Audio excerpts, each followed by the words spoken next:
And here we go.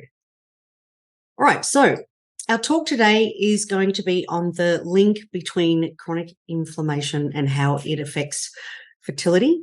So if we look at acute inflammation versus chronic inflammation, basically acute inflammation, it's the body's immediate immune response to an invader, an irritant, underlying stress or injury. And basically it is necessary and it's an appropriate response that really it keeps us alive, it keeps us well. All right, it's important also for implantation. So it's actually essential. So short-term inflammation is a good thing. And then we've got chronic inflammation. This occurs when the inflammatory response, it lingers. It doesn't turn off. It doesn't leave the body. It leaves the body in a heightened state. And this can last for years or months. So while acute inflammation is normal, it's the low-grade inflammation that's implicated in a number of diseases, such as heart disease. We've got diabetes, autoimmunity, cancer, and most importantly, infertility. So the bottom line is, yes, chronic inflammation affects your fertility. So if we look at the World Health Organization, it states that chronic inflammation is the greatest modern day threat to human health. So therefore, controlling chronic inflammation can significantly increase your chances of getting pregnant. So chronic inflammation goes hand in hand with oxidative stress. And if you look at it, oxidative stress, it's happening in the body all the time. And if the levels rise too much, there's a reduction in the defense systems that can cause considerable damage to the DNA, the cell membranes, and then leading to cell death. So chronic inflammation and oxidative stress also affects our cell powerhouse, which is known as the mitochondria. And if your mitochondria are not functioning properly, this will lead to greater oxidative stress. So how does inflammation affect fertility? There's plenty of ways. I've tried to keep this really basic, just the basic conditions that we see. So inflammation with the thyroid, we've got the thyroid peroxidase antibodies. They're known as the TPO antibodies. They're found in autoimmune patients, people that have Hashimoto's, which is the underactive thyroid, or Graves' disease. And this can cause inflammation that can eventually destroy the thyroid gland or part of it. So, we need to remember that if the thyroid's not functioning properly, low levels of thyroid hormone can interfere with the release of the egg from your ovary. And in Graves' disease, often you'll see irregular menstrual periods. And if your periods are not regular, you may not ovulate each month, which makes it difficult to get pregnant. So then if we look at unexplained infertility, you'll see that over 70% of unexplained infertility, you'll see high levels of inflammation and oxidative stress. In PCOS, you'll often see that chronic low-grade inflammation, and that tends to be characterized by the plasma levels of inflammatory cytokines, which have been associated with insulin resistance, and the levels of oxidative stress are also increased in PCOS. So lastly, endometriosis, it can impact fertility in several ways, primarily through its association with inflammation and how the inflammation affects how it's related to endometriosis and how it can affect fertility. So you've got pelvic inflammation. It can create that chronic inflammation in the pelvic area. The inflammation can damage the reproductive organs, including the ovaries and the fallopian tubes, potentially leading to difficulties in the egg being released or picked up or traveling down the fallopian tubes. We've got the formation of adhesions and scar tissue, and that can distort the anatomy of the pelvic organs, which can impair their function. So we've also got impaired egg quality from inflammation, can negatively impact the quality of your eggs in the ovaries. There's also impaired implantation. So the inflammation associated with endometriosis can affect the lining of the uterus, making it less receptive to the embryo. So finally, we've got male factor. I did a big talk on this last live stream. So inflammation can significantly impact male fertility in several ways. We've got impaired sperm production quality. We've got DNA fragmentation. So this can lead to decreased sperm count, poor motility, low sperm morphology, which is the shape. And we've got conditions like orchitis or epididymitis. And these are inflammatory conditions of the testes and the epididymis, respectively. They're just two common examples of inflammation. We've also got obstruction of sperm transport. So, when we've got inflammation in the epididymis or the vas deferens, it can lead to blockages that prevent the sperm from being ejaculated. And then with the inflammatory process, it can disrupt the hormonal signals and that regulates sperm production. For example, inflammation might impact the hypothalamus or the pituitary gland, leading to altered levels of hormones like testosterone, which are critical for sperm production. Then we've got oxidative stress, we've got the immune response, the impact on the seminal fluid, you've got erectile dysfunction and ejaculatory issues. And so inflammation is associated with these conditions. And then it's just the effect on the libido. Chronic inflammation, particularly if it's associated with pain or discomfort, it can negatively impact sexual desire and performance. So signs. If you look at the signs of chronic inflammation, basically detecting chronic inflammation and oxidative stress, they're not routine procedures in fertility pathology. So often, the only sign of these underlying conditions might be poor egg quality, poor fertilization rates. These are the top four: recurrent implantation failure, or the miscarriages. They're the four main ones that you might see, but we want to look for other signs. So varicocele, they're the enlarged veins in the testicles.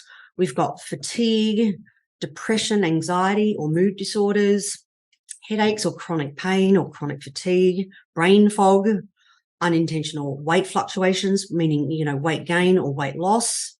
You may have food sensitivities or skin rashes, or just chronic gastrointestinal issues. So you might have alternating constipation or diarrhea. There might be insomnia or, waking up or, not being able to go to sleep easily, waking up early, chronic symptoms like chronic diseases, autoimmune diseases, and then it's just getting sick often. So you want to just look for these signs because, as I said, they're not often tested for, and we need to be our fertility detective and look for the signs.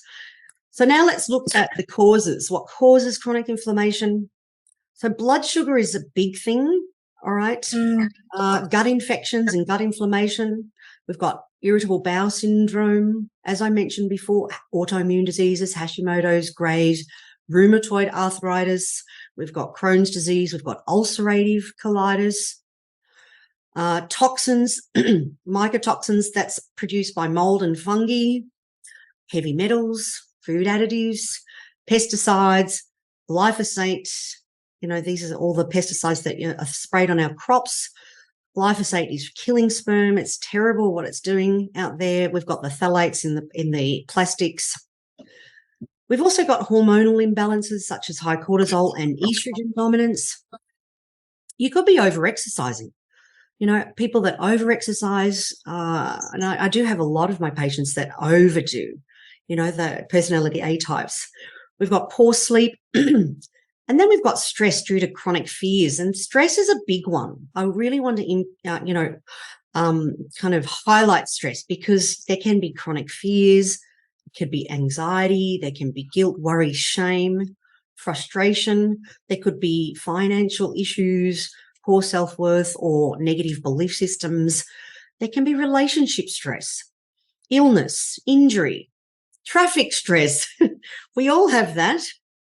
And then there can be trauma, and this can be inherited as well. So Stress is a big one, and I often put that on my intake form because I want to know where the stress is showing up in your life, and it can be so insidious because we often don't talk about it and we can't see it. Now we're going to look at some strategies. So here we're digging deep. I'm going to give you 9 strategies to address chronic inflammation. So as I mentioned before, that blood sugar, so we want to really address gut function. We want to clear any pathogens. We want to detox and prepare. Now, this is the foundations for what I would do when I'm actually start prepping you for fertility, because prep is key. And this is one of the first things that I will do, because your gut infections are a major source of inflammation. So if you suffer from constipation, loose bowels, abdominal cramping, you might have reflux or bloating, flatulence, gas, IBS, you could consider doing GI map testing. And I love GI map testing, partly because it screens for important markers of gut inflammation, leaky gut and digestive enzymes. It also looks for parasites, including protozoan bugs and worms. It screens for bacterial and fungal infections, and it even screens for active viral infections. So it's a great test. It also tests for beneficial bacteria markers. So this is a test that I highly recommend if you do have any gut issues going on. I'm also in clinic, I'm always looking for signs of chronic inflammation. I'm also looking for excess accumulations, pathogenic Qi or stagnation. And this needs to be addressed first. Like, that's the first thing we need to address before we start trying to conceive. Like, this is part of your preconception plan. So in Chinese medicine, I will normally work with patients for 1 to 3 cycles to clear out any pathogens, clear out any inflammation, and detox and prepare you. Secondly, we want to prepare the hormones. So, I'm a big fan. I offer the Dutch testing, and I love the Dutch test because it just gives you such a detailed blueprint and offers great insights into all of your hormones, your reproductive hormones, estrogen, progesterone, testosterone, DHEAs, cortisol, melatonin. It's got some vitamins, some neurotransmitters. It's got your oxidative stress markers. And Oh, I forgot to buy. There's also other lab testing that I recommend. We've got if you can turn off your just mute yourself, that would be great. Other lab testing, we've got the C-reactive protein, the CRP test, and the homocysteine test. These are 2 other simple blood tests that check for infection or inflammation in the body. Okay, so let's move on to number 3, balancing the blood sugar side. All right, so blood sugar regulation is key to taming inflammation, and we've got a high dietary intake of sugar and refined carbohydrates is associated with ovulatory disorders. So an inability to ovulate. We've got insulin resistance, impaired follicle and egg development.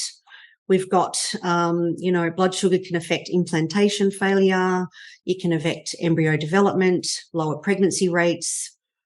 We've got, high cortisol. It affects, excess stress on the hormones there. We've got adrenal dysfunction and reduced thyroid function. So what the key here is to reduce or eliminate sugar. I'm assuming everyone's read the book, I Quit Sugar. If you haven't, it's a good place to start. Basically, sugar causes an inflammatory response in the body and should be reduced or eliminated. Like, let's face it, sugar offers no nutritional value.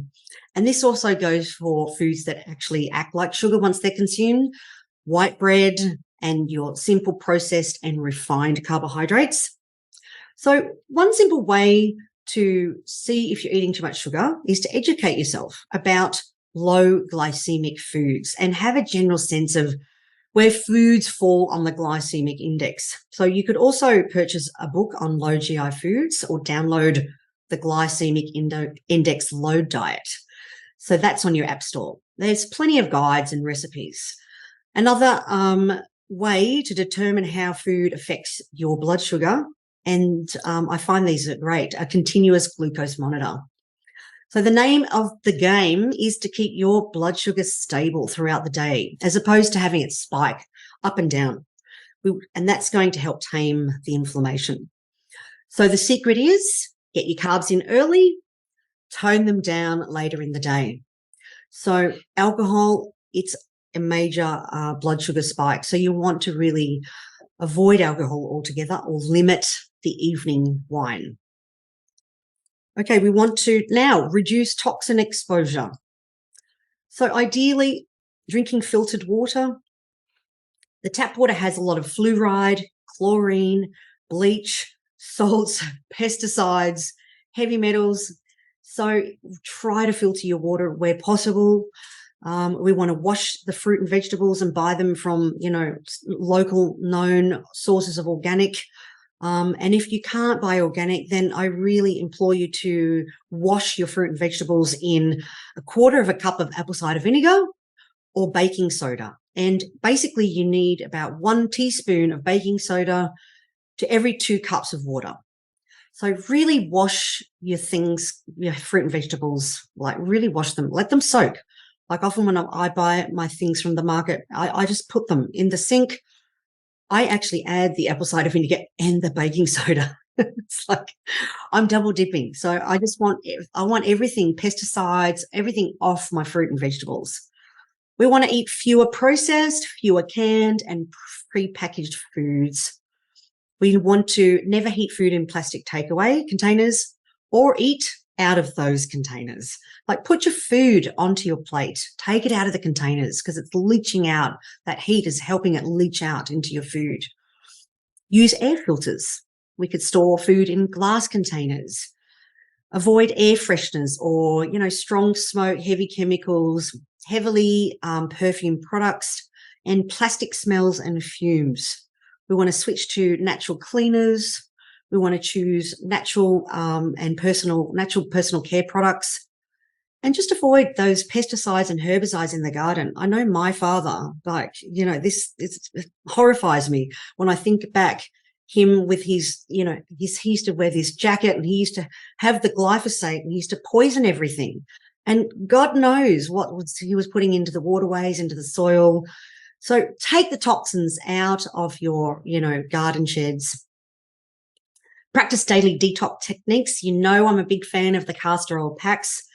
We tend to do them in the follicular phase, which is from the last day of menstruation until the day of ovulation, then stop. However, for the husbands, we can be doing them. We can be doing them under the liver. We can be doing those daily or every second day or at least 2 to 3 times a week. So castor oil packs, we can do the dry skin brushing. So we want to brush towards the heart. Okay, dry skin brushing is amazing. We want to get rid of all the scented candles. Now, I am guilty of this, guilty as charged. I used to love the ambience of scented candles. I had no idea until I started to do all the research, but they might make your home smell good, but they are a major source of toxins and inflammation. So the air you breathe is the easiest way to get toxins into your body. And most candles contain the phthalates, all right, which disrupt the hormones, and they often contain paraffins, which are associated with asthma, allergies, and dermatitis. So if you have any of those, get rid of your scented candles. But if you love your candles, what we want to do, I'm a negotiator, we want to opt for the best version of it. So try to get your candles that are fragrance-free or with 100% essential oils, and just make sure that the wax is paraffin-free, and we want to make sure that they're made with soy wax or coconut wax. Fix the mold in your home or get out of moldy homes. Now, I've got a do-it-yourself DIY solution for mold, which is organic and, it's good for you. So you first want to clean the mold first. Use isopropyl alcohol, like a 50-50 mix of isopropyl alcohol and warm water. You want to clean off the mold, and then you make a solution with white vinegar, and then we've got clove oil. So about 6 to 12 drops of clove oil, 6 to 12 drops of tea tree oil, And, it actually smells really nice. I did that in our apartment just not long ago. All right. What else have we got? Diet nutrition to assist with inflammation. So we've got an anti-inflammatory diet. The Mediterranean diet is fantastic. These two diets are very easy to adapt to. The autoimmune protocol, this one is a little bit more restrictive, but it's going to lower inflammation if you do have autoimmune issues, Graves, Hashimoto's, rheumatoid, ulcerative colitis, Crohn's disease. I tend to recommend the autoimmune protocol at for a minimum of 30 days. You want to do this supervised because you can often have some flare-ups and things, coming to the surface, and you want to be supervised through that process. I normally will keep you on it for around 4 to 8 weeks, and then we start to reintroduce the foods. So it's quite restrictive. Autoimmune protocol, just, be supervised if you're going to address that inflammation with that protocol. Variety of fruit. So again, we want, diversity. So a rainbow of color. So that means 5 to 9 servings of fruit and vegetables daily. We want whole grains, rice, oats, millet, buckwheat, all those ancient grains, plant-based proteins. We've got tofu, tempeh, quinoa, chia seeds. What else? We've got the high-quality grass-fed meat and pasture-raised organic eggs, omega-3 fatty acids. So this is all your fatty fish, such as your salmon and mackerel. What else? Tuna, herring, sardines. It's also your nuts and seeds. So flax seeds, chia seeds, walnuts. We've got good quality fats, avocado, coconut oil, olive oil, nuts, seeds, and fish. Folate reduces inflammation, all your folate-rich foods, so dark leafy greens. We've got beans, sunflower seeds, fruit, seafood, liver, and eggs. And then it's eliminating the sugar, the processed food, alcohol, and caffeine. I mean, it's pretty basic when we think about it. And then exercise. So exercise, it has an anti-inflammatory effect on the body, but it poses a risk when we exercise too intensely. It can increase the inflammation. So there's a balance with it. So I recommend, when we're working with fertility, I recommend about 30 to 40 minutes a day of moderate exercise, 3 times a week if you're actively trying to conceive, although you could walk 30 to 40 minutes every single day. Because I like walking. I call it the time on feet. It gives you that lovely stress-relieving endorphins. It gives you a positive effect on your mood. Walking is just, it sends the circulation to the palace, to the womb space. So think of your gentle exercises like walking, yoga, Pilates, Qigong. But the best advice I can offer this to my personality A types is, if you need to exercise vigorously, do it at the beginning of your cycle, just after you finish bleeding. So just after your period. After ovulation, we want to pull back. We want to ease off the intensity and keep your exercise just really simple and nurturing.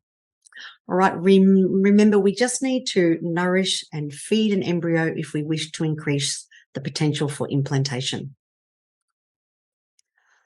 So sleep should just be in big banners. Not getting enough sleep increases inflammatory markers in the body.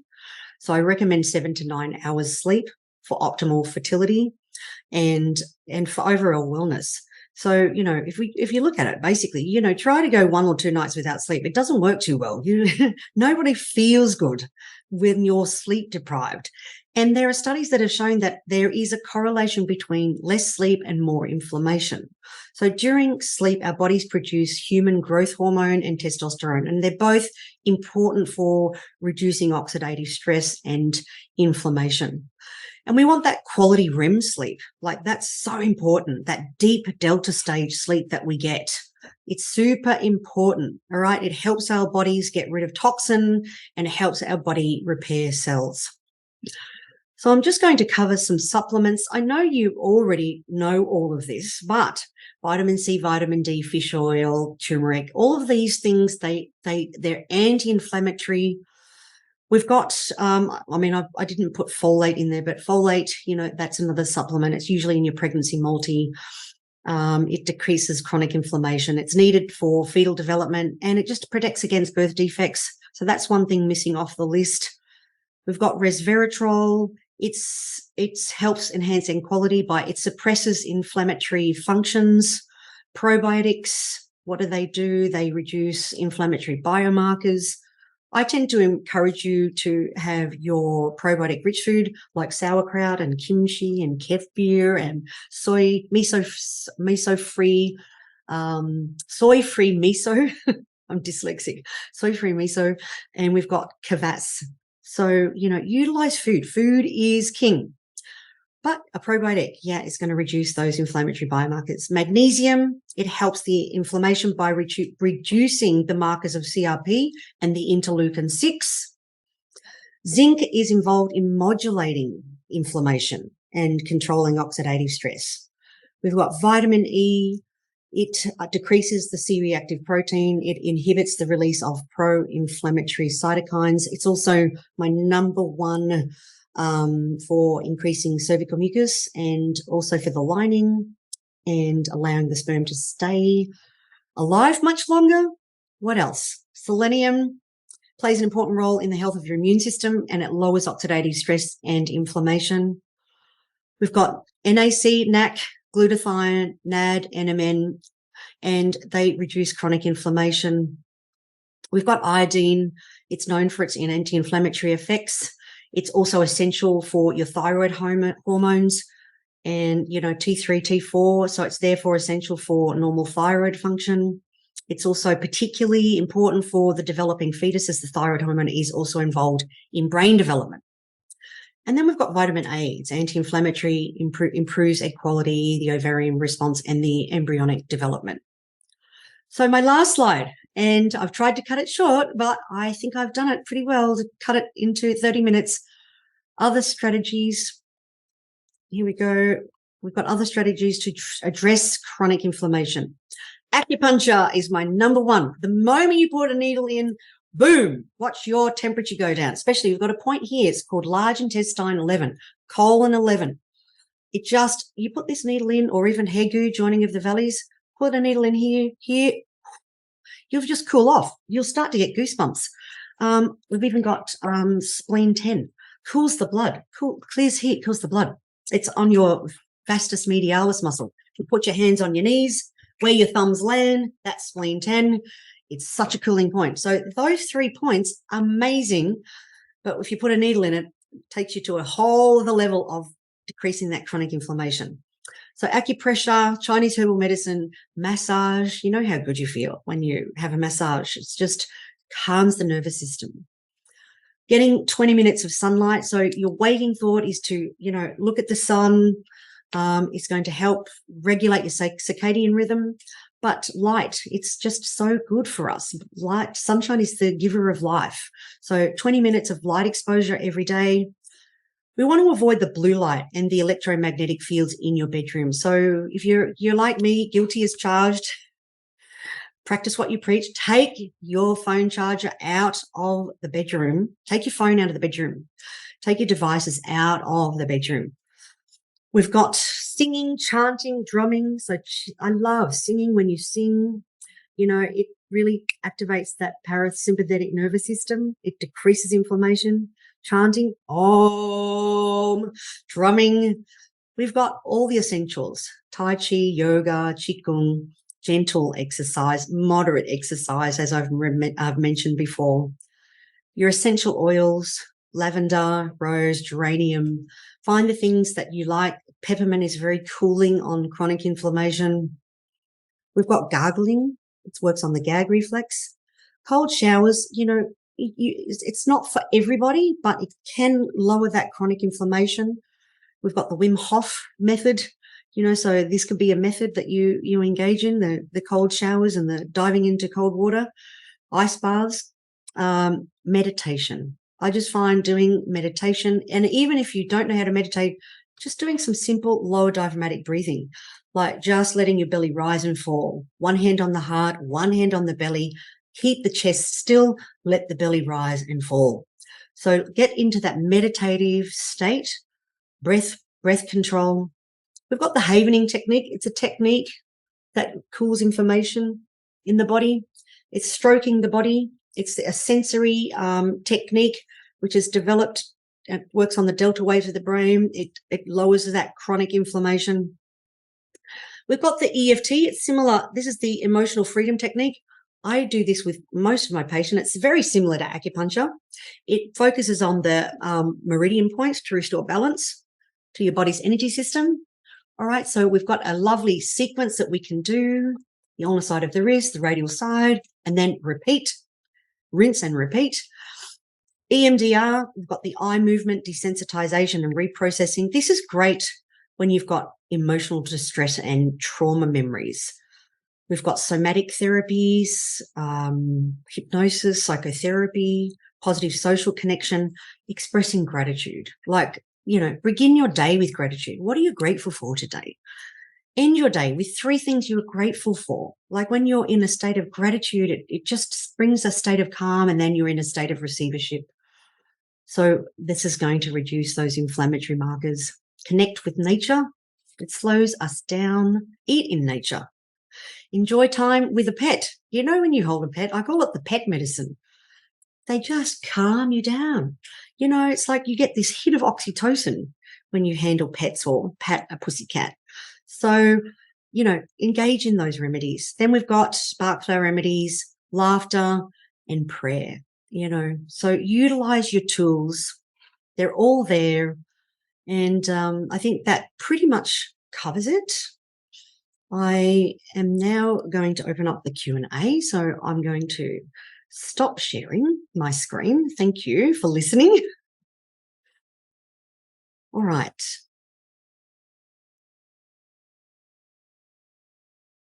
Okay. Now, are there any questions? Does anyone have any questions for me?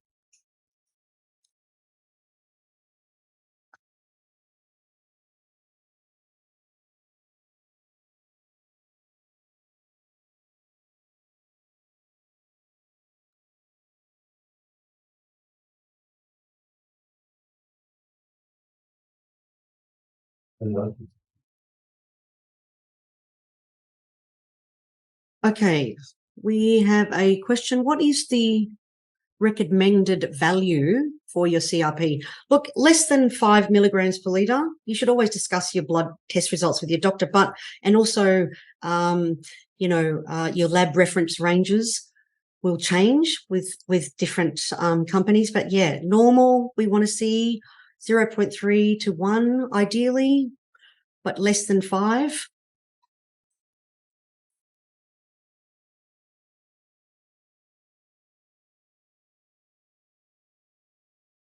So, if we're seeing kind of ranges of 20 and above, then, we've got some serious inflammation. Thank you, Renata, for the question. How to fix a varicocele problem? Okay, Tatiana, thank you for your question. So to fix varicocele, it also depends on the grade of the varicocele. Do you know, Tatiana, what grade the varicocele problem is? Grade 2. Okay. So grade 1 is usually, nothing to worry about. Often, it's undetectable. Grade 2, you might need to have surgical intervention. It all just depends. Is there discomfort? Is there pain? To heal it, basically, we want to follow the autoimmune protocol. It's pretty quick to lower those inflammatory markers. Did you watch the live stream last week? There's some great. So symptoms you'll see: pelvic pain. There could be some symptoms. What other symptoms? You might have stopping and starting with urination. No pain. He's got no pain. Okay. So are they visible to your eyes to see? Yes. Okay. Is it on the left-hand side or the right-hand side?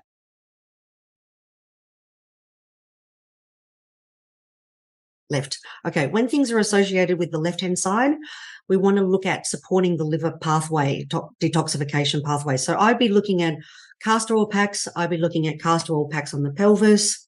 I would be doing some acupuncture because it's amazing for opening up the blood vessels, all right, and removing some of that stagnation. So I'd be getting into weekly acupuncture. Yes, has a problem with the liver. So, okay, liver supporting protocol. What I would recommend is doing that. So adding more cruciferous vegetables into the diet. I would be also, what else would I be doing? I would be adding, fish oils, some men's preconception multivitamin with folate. I would be making sure that he's got a high dose of selenium in your preconception multi. I would then be looking at starting his day with the liver protocol. I call it the morning ritual to my patients. So what we have is 6-ounce glass of water, and you want to add in 2 tablespoons of apple cider vinegar and also a squeeze of fresh lemon and lime. It helps flush the liver. It activates the liver to produce more bile, and it's just a great way to start the day because it's anti-inflammatory. It's cooling on the body. So anything green. In Chinese medicine, the liver loves green. We've also got some acupressure. So we've got points like liver 3 between the big toe. Liver 3, it helps clear inflammation in this, especially with the varicocele. We've got Hegu. So those 2 points, so we call them the 4 gates. So 2 points here, large intestine 4 and liver 3 bilaterally on the feet. You could palpate those points for about 30 seconds to a minute a day. But if I was your acupuncturist, I would be needling them. And I will be adding in like spleen 10, all right, those points that I mentioned before to really open up and clear. And I think that pretty much well covers it. Any other questions, Tatiana, you might have? Okay. Renata has a question. I have food sensitivities, but some I can't avoid. I need to eat, and I take probiotics, but not sure what else I could do to help with my gut. My CRP is low at, oh, okay, that's good. Well, that's good to know. So the GI map testing would be a good place to start. Do you know what foods you are sensitive to?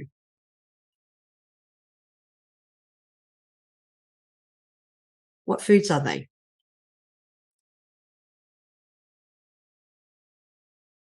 Almonds. Okay.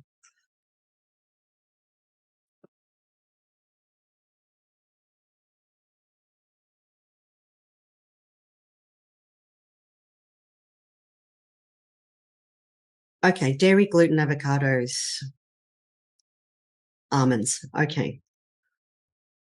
All right. So gluten, it's one of the biggest culprits. So dairy and gluten. Yeah, I understand 100%. So FODMAP's diet is a great diet that's, can probably help you with some of that flare up.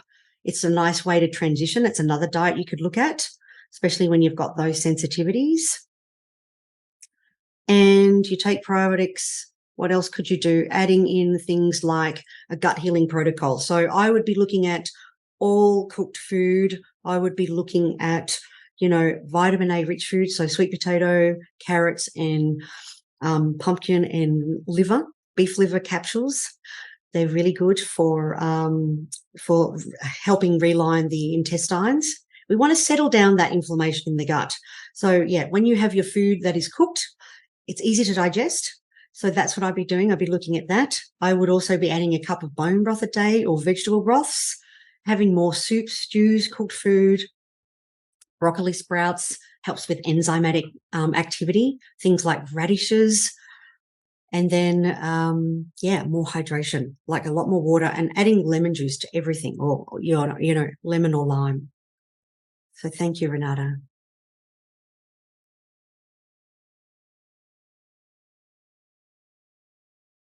And a new sensitivity to coconut. Okay.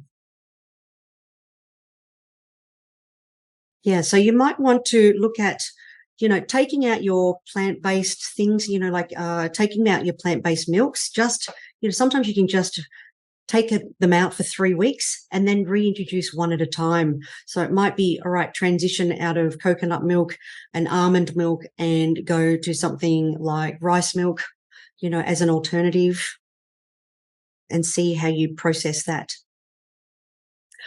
Okay, everybody. Thank you very much for joining. Oh, sorry, one last question, Renata. Thank you. And can you overdose on beef liver capsules, like too much vitamin A? Yes, you can overdose on vitamin A. So it's important that you don't overdo. I normally would start you off with, say, 2 capsules with your, either meal, more breakfast or lunch. And then, after 3 to 5 days, we go to 2 capsules twice a day. And we kind of build it up to 2 capsules 3 times a day, but no more than that is the answer. Thank you, Renato. So thank you for joining us for this live.